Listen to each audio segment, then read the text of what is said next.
Beaucoup de gens se demandent comment on fait pour être aimé. Comment est-ce qu'on sait qu'on est aimé? Aurait-il euh, une ligne de conduite pour montrer son amour ou bien pour sentir que l'autre en face de nous nous aime? Alors, à l'entendre de cette question, très souvent, j'ai l'impression qu'on s'adresse directement à mon enfant intérieur, à cette petite fille-là qui s'est longtemps exprimée en moi et qui s'est souvent demandé, est-ce que mes parents, eux, m'ont aimé? Est-ce que j'étais vraiment aimée? Ce qu'on doit savoir, c'est que face à certains comportements des adultes qui nous ont accompagnés ou bien des adultes que nous sommes qui accompagnons nos enfants, notamment des comportements tels que de violence, quelquefois de maltraitance ou bien d'abus, les enfants, eux, ils arrivent souvent à se poser cette question, même si ils ne vont pas directement les poser aux adultes que nous sommes. Ils se demandent, est-ce que mes parents m'aiment? Est-ce que papa m'aime? Est-ce que maman m'aime? Bien sûr que les parents nous aiment. Et ils nous aiment de quelle façon? En fait, la question n'est pas est-ce que les parents nous aiment? Oui. Est-ce que les parents nous aiment? Est-ce que les parents ont été éduqués à nous aimer? Parce que la vérité est qu'ils ne nous transmettent que ce qu'eux, ils ont reçu. Et aujourd'hui, on comprend que on parle de déviance en déviance. Il y a beaucoup de mots dans la société. La question est et reste et demeure. On est toujours en quête de cet amour-là. On va s'abonner pour écouter on va s'abonner et être suivi et accompagné par des coachs dans des coachings pour apprendre à aimer, pour séduire l'autre, pour avoir une vie de couple. Mais je ne voudrais pas déjà dire que ces coachs-là, vraiment, ils ont fait un travail formidable, vraiment, parce qu'ils ont essayé vraiment d'apporter des solutions, mais qui, à mon sens, ce sont des solutions provisoires, voire temporaires. Pourquoi? Parce que les adultes que nous sommes aujourd'hui, certes, nous avons des problèmes, nous avons cette difficulté-là à être aimé et à se sentir aimé, mais il n'y a pas que nous. Il y a le fait que nous sommes là avec nos difficultés, mais il y a également le fait que nos enfants vont vivre les mêmes difficultés que nous.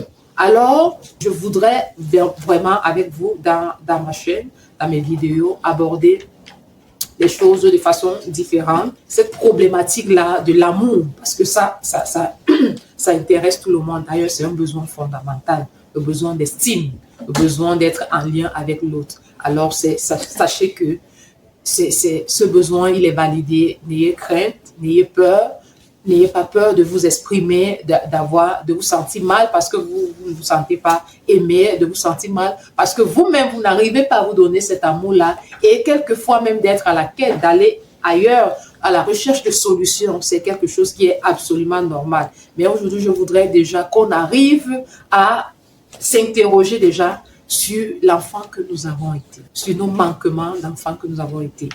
Je le dis pourquoi? Parce que lorsqu'on va regarder avec Freud, qui a étudié, présenté les stades de développement psychosexuel de l'enfant, Freud n'a jamais travaillé avec les enfants. Il a plutôt travaillé avec des adultes. Alors, il s'est servi de ces adultes-là, des problématiques que ces adultes-là ont rencontrées pour comprendre que à des moments dans leur enfance, il y a des choses qui n'ont pas été faites, il y a des choses qui ont manqué pour que les adultes qu'ils sont aujourd'hui souffrent, pour que ces adultes-là ont du mal à trouver leur place en société, en amour. Et donc, je voudrais vraiment, avec vous, qu'on jette un regard brut, qu'on essaye vraiment de rentrer dans notre être plus profond. Ça veut dire ce petit enfant-là qui sommeille en nous, ce petit enfant-là qui a vécu des situations et qui a donné du sens à ces situations-là. Et c'est pour ça qu'aujourd'hui, les adultes que nous sommes dans la continuité, pour ne pas dire,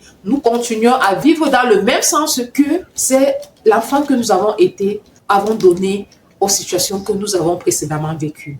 Alors, je voudrais aborder avec vous des thèmes aussi basiques pour apprendre à comprendre l'essence humaine. Voilà, je voudrais illustrer le fonctionnement humain au travers de ce cas. Voilà un monsieur Jean qui travaille dans une société de la place et qui vit à 30 km de son lieu de service. Ce monsieur, il arrive tous les jours à son lieu de service avec un retard. Un collègue nommé Ismaël lui présente une maison non loin de son lieu de service pour essayer de pallier à ce problème de retard-là. Monsieur Jean lui dit non, pour le moment, vraiment, je ne voudrais pas déménager parce que je suis dans cette maison depuis 10 ans et vraiment, cette maison-là a beaucoup de souvenirs. Vraiment, tous mes enfants sont nés dans cette maison-là et vraiment, je me vois mal de quitter cette maison parce que vraiment, en fait, cette maison pour lui représente beaucoup de choses. Ça veut dire beaucoup de souvenirs malgré que le fait de vivre très loin de son travail est un problème. Parce que finalement, Monsieur Jean va être sanctionné par son patron qui lui dit qu'il ne peut pas continuer avec lui à travailler avec un monsieur qui, depuis 10 années, arrive toujours en retard au service. Et que finalement, il pensait qu'il se serait résolu de se rapprocher de son lieu de service. Mais malheureusement, Jean n'a jamais pris ces décisions-là, n'a jamais eu, pas qu'il n'a pas eu envie, il a eu même souvent des envies parce que Monsieur Ismaël, avec Monsieur Ismaël, ils sont souvent allés faire des visites dans des maisons qui lui ont été proposées, mais finalement, il a toujours trouvé une excuse. Parfois, pour lui, c'était trop cher. Parfois, pour lui, la salle de bain était... En fait, il y avait toujours une excuse. Jusqu'à finalement, lorsque M. Jean est renvoyé de son service pour une semaine, pour aller réfléchir, parce que le patron lui dit, bon, si vous ne revenez pas avec des solutions vraiment pour pallier à ce problème-là, ce problème de retard, parce que 10 ans déjà, toujours en retard, mais finalement, le problème, c'est quoi? Alors, Monsieur Jean, vraiment, il s'assoit et il réfléchit, puis se dit, mais pourquoi pas prendre une nouvelle maison? Pourquoi pas essayer? Et puis, on verra ce que ça donne. Monsieur Jean dort une semaine, il revient au travail après avoir trouvé une nouvelle maison à 3 kilomètres de son service, et il se peut que ce monsieur devienne le plus ponctuel, ce qui va lui valoir une promotion au travail. Et finalement, son patron lui dit, vous voyez, Monsieur Jean, depuis 10 ans, vous n'avez pas eu de promotion et aujourd'hui, vraiment, je suis très contente de vous. C'est vrai que ça ne fait qu'un mois que vous êtes très ponctuel, mais je suis très contente de vous et je crois que vous auriez pu avoir cette promotion-là il y a 2 ans parce que vous êtes l'un des meilleurs en termes de compétences. Voilà.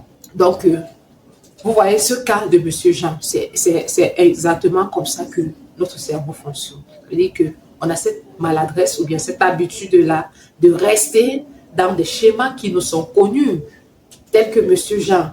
Il ne voulait pas quitter cette maison parce que même s'il y avait de la souffrance qui résultait, de rester et d'arriver au travail avec les représailles que tout cela générait, il préférait quand même de rester dans ça parce qu'il s'agissait bien d'une maison qu'il connaissait, d'une maison qui avait des souvenirs. C'est la même chose avec notre vécu. Parce que finalement, on veut bien changer, on veut même le changement, mais on n'arrive pas à avoir des actions, à poser des actions ou bien des actes pour nous amener à changer ou bien pour changer les situations dans lesquelles nous sommes. Parce que c'est ce que le cerveau connaît. Parce que le cerveau a appris ça depuis que nous sommes enfants.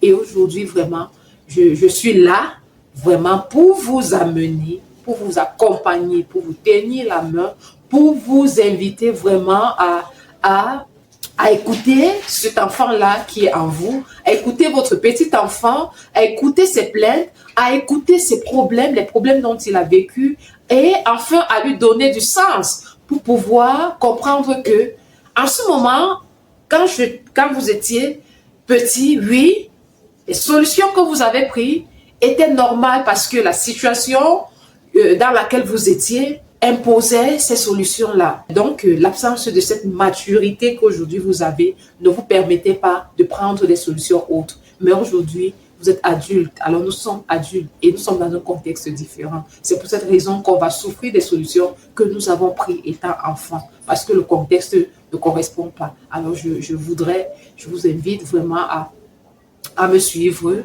Déjà, je vous demande de mettre un pouce bleu pour l'algorithme YouTube. Moi, c'est Audrey Pocam, je suis psychologue et clinicienne en service à l'hôpital Jamon dans une activité de prise en charge des personnes atteintes de maladies mentales et errantes. Merci et à très bientôt.